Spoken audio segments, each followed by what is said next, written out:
Hi, everyone, and welcome back to the Daily Dose. I'm Precious Osageresa, MCBA Communications Manager.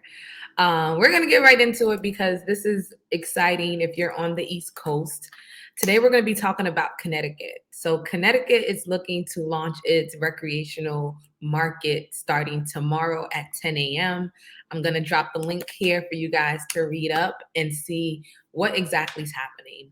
So essentially, we have 7 dispensaries who are medical operators that will now be granted access to launch adult use sales in Connecticut. And there are currently 4 grow operations that will supply the market. Just a little bit from the article that came from CTInsider, it goes to say that Connecticut's first recreational cannabis retail shops will be open Tuesday morning, a long awaited milestone in the state's effort to decriminalize the drug and create an equitable market. State officials gave permission to 9 existing medical cannabis dispensaries to also sell in the adult use market, and 7 of them will start legal sales 10 a.m. starting tomorrow. So there's a lot to break down in this because we've talked about what it means when medical operators have what we call a first mover advantage or able to co-locate in their dispensaries, giving them access both to the medical and adult use market before any other social equity applicants are able to do. But then we also talking about the access it provides for those who've been waiting a very long time to have a recreational market in their state. I know a lot of people from Connecticut that come to New Jersey now, they go to New York just because they didn't have that recreational market there. So it's definitely twofold.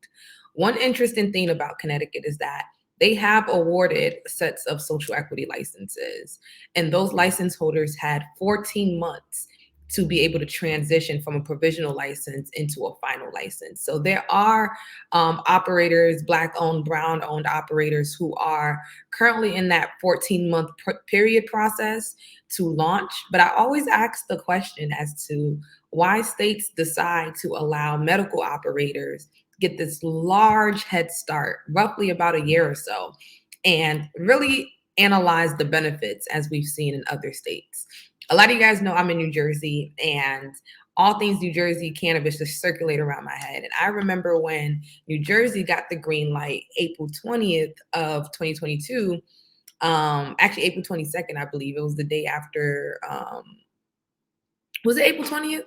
20th, 21st, 22nd, one of those days. New Jersey got the green light to launch recreational sales with the medical operators that were there. And we got those numbers back between July and September. These operators did about $80 million. At the time, there were maybe about a dozen or so. And then from September towards the end of the year, we got new numbers that show that we had about $116 million in cannabis sales. Still no new licensees open, which is essentially the problem that we try to highlight. If you go to our National Cannabis Equity Report that we put out last year, we talk about co-locating, which is a medical and adult use operator being in one space. And we also talk about the inequities when a medical operator is able to have this large first mover advantage to kind of grab up the market, establish branding, establish a stronghold before anyone else. And Connecticut is following suit to do the same thing. Now, again, I see it as twofold. You have a handful of licensees that are going to be operating for well over a year. If we look back at history, and history is the best teacher, we remember when Illinois had the same issue. They launched only using medical operators with the hopes that more of their new licenses would come online, but yet a lawsuit had stalled that process for almost 2 years. So you had 2 years, not one single social equity applicant being able to open their doors. In New Jersey, we're just seeing one of the first new operations launch since last April. And again, the medical operators there and some of those larger MSOs have been really able to reap the benefits, establish strongholds in these locations. So it's really going to be on the dispensary to be able to market themselves, get themselves out there to be able to, let people that they're there and that they're connected to the community and that they're part of a social equity cohort of licenses which were given out. So it is exciting to see a lot of these new states come online. It is exciting to see recreational cannabis, start to bring in sales. Connecticut had a strong well, medium-ish, kind of strong medical market with 50,000 registered patients. The article quoted how some of the medical operators were seeing upwards of 400 people a day, 400 patients a day. So just imagine how much they probably intend to see when those doors open tomorrow at 10 a.m.